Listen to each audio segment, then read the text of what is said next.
Hello, welcome to the show, y'all. Let's get into it. Cody Rhodes made a comment on the Chris Van Fleet show.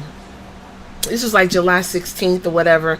And, Al Snow had to have something to say about it. And the question is complacency.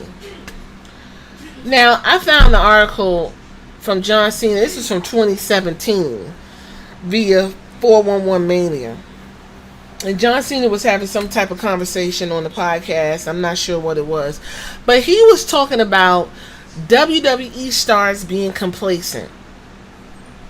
And before I read what he said, I'm going to read what Cody Rhodes said. Okay? Cody Rhodes said to the Chris Van Fleet, when I was at AEW, a lot of talent would tell me I'm not interested in being world champion. And I just say something polite and move on. But in my mind, I wanted to be like, get the fuck out. You're useless. He said, that sounds mean, but this is a competitive industry. Maybe it's not the physical competition that's presented as, but you should want the most. At least that's how my mindset is. Now, the reason why Cody, of all people, kind of really shouldn't be running people down about whether they just are happy to be in the position they in is because Cody is the son of Dusty Rhodes. And so because of Dusty Rhodes' history and his history in the business, people gonna look out for Dusty Rhodes' family. That's like doing a favor. Listen, my son's coming, you want to look out for him? Yeah, I look out for him. So they're gonna give you more opportunity than someone who's just coming straight off the street from the indies who actually can't be complacent. Cody Rhodes has dreams. His whole thing is, my dream, my story is to get the belt my father never got, and that is the end of it. I never heard Cody say, I need this belt to validate that I'm not a fucking loser and I'm not just my father's son. He literally uses his father at every waking moment, which reminds you that the reason why Cody Rhodes is there is because of his dad. Now, Dustin Rhodes is his brother, but Dustin, Stardust, and all the other things, I never once thought about Dusty Rhodes when Dustin was doing his characters in his wrestling, because there was no need for Dustin to keep bringing it up because he had character, especially him and Booker T. That was some good fun, character work between them. But with that being said, this is what John Cena had to say about stars being complacent. And let me just say, excuse me if I'm smacking. I have my Invisalign in. Y'all know you got to have it on all the time, so I'm trying to swallow and not be disruptive. Back to the show. John Cena said, again, this is an old one, man, this is probably why they don't let me out of the cage to do podcasts, because I'm going to be flung from the tallest tree. But he said, these guys are so gifted, and there has never been a time ever to make a name for yourself in the WWE. With all the platforms that we have on Raw and SmackDown, NXT, we're increasing our number of pay-per-views. We're throwing so much content at the WWE network at the time, it's obscene. We have so many guys that have so many chances. I just don't get it. We are in the business right now of holding on to a lot of guys. So like I said, and I mean this, there has never been a better chance for someone in WWE to be a WWE superstar, a WWE megastar right now. Like it's wide open, throttle wide open, foot to the floor. If you ever thought you can do it, step up right now. And I don't know. I think the guys right now just feel like a piece of the system rather than its creative force. Now, is complacency in pro wrestling the same as being complacent in a quote-unquote regular job? I don't think so. These days, you could work as hard as you want to work and be patted on the back and gave a pizza party and still not be promoted. And that is what breeds complacency, because if I'm working so fucking hard and no one's recognizing it and no one sees me, then I'm just going to go ahead and quote unquote quietly quit and make my money and chill. Okay? And that's usually when the person that's used to you working at an optimal level is like, wait a minute, something's missing. And then they go looking for you. Like, oh, is everything okay? You know, you haven't been yourself, or whatever they say. A prime example of not being complacent, working your fucking ass off, and still not getting the proverbial baton is Montez Ford. Everybody sees this guy working his ass off. He comes out there, he does what he needs to do, and he keeps pushing and pushing and pushing. He's literally watching his wife explode on the scene.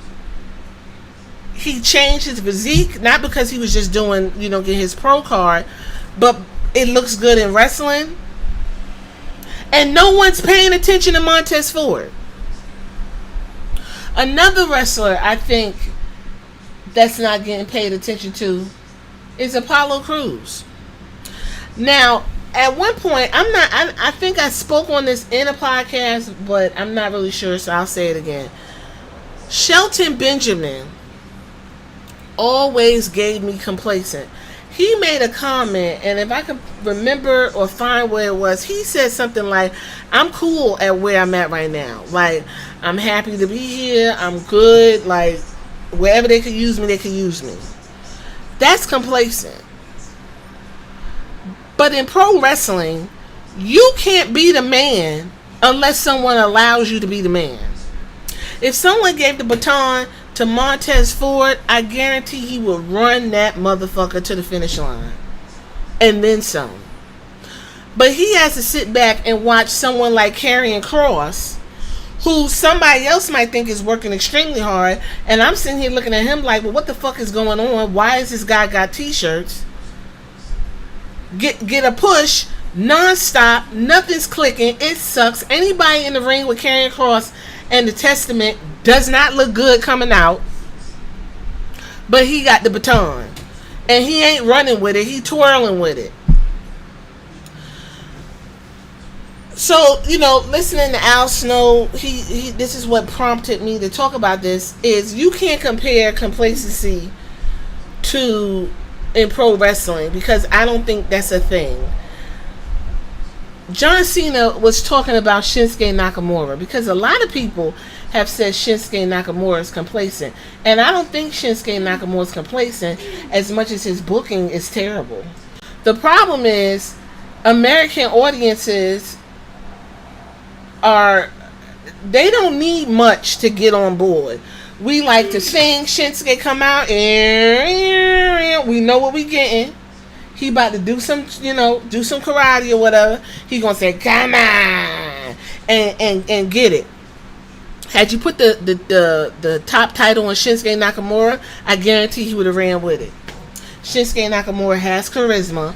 Shinsuke Nakamura can give you heel. He can give you face. He could give you, some shoulder. He could give you outfits. He could give all of that to you.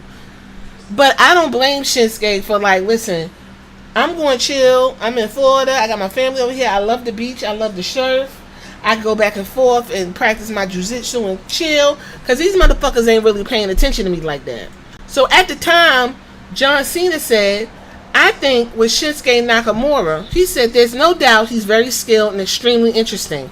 But with a character like him, you eventually need to explain what he's interested in.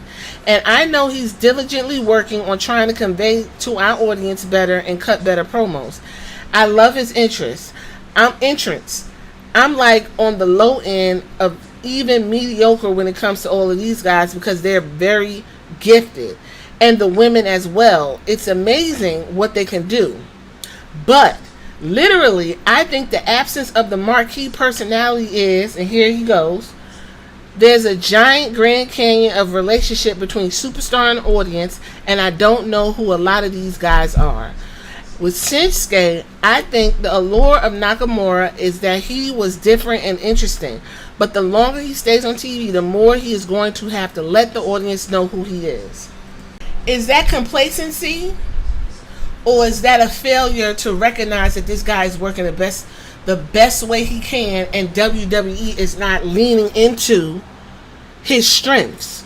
His strengths is let him talk in Japanese because American audiences play Japanese games and we like hearing the Japanese language. Excuse me. We know he's coming out. I just told you his theme song. We like to do the come on. We like Shinsuke in the ring.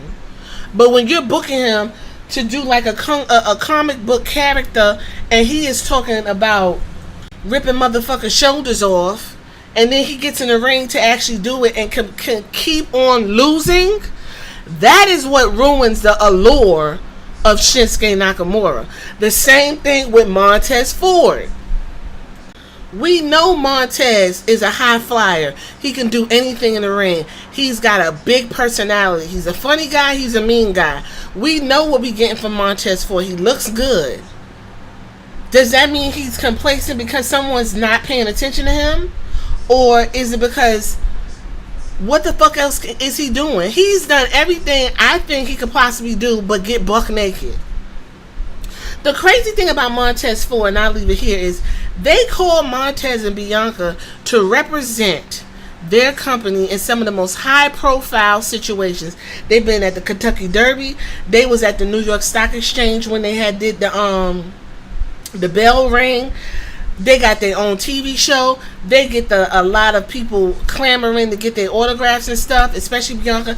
Why do you use Montez for that, but you won't put the belt on Montez? It's bizarre. Why do you roll Shinsuke Nakamura out when you do the Japan tour, but you won't let him have that belt for about 6 months and see what he could do with it? It's weird. You know why? Because to American audiences, and it's a tried and true and an old and safe way of booking. You got to keep that top card looking a certain way, guys. I'm not even going to say the word, because everybody be like, "Oh God, here she go." That top card got to be palatable. The writer's room is a little bit vanilla, and they don't know how to write or book people who aren't vanilla. That's where I'm at with it. I don't think there's complacency, because for all of John Cena's, grandiose, somebody had to give John Cena the baton to run with it, because that little fucking 5-finger shuffle and all that old shit is some of the most mediocre, low-hanging fruit, no creative shit as all get out. Okay?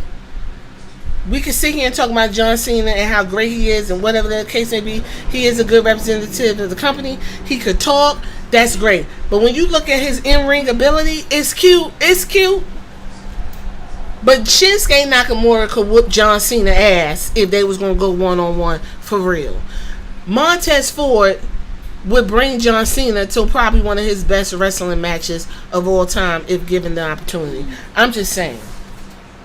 That's why we're here. We could debate that. Complacency in pro wrestling, I don't know. I don't think that's what it is. I think it's giving people a chance and seeing what they could do. And it's so many people doing the best work they can that a lot of people get lost in the shuffle. I don't want this to go too long. I'm going to leave it there. Y'all tell me what you think in the comments if you made it that far. All right, later.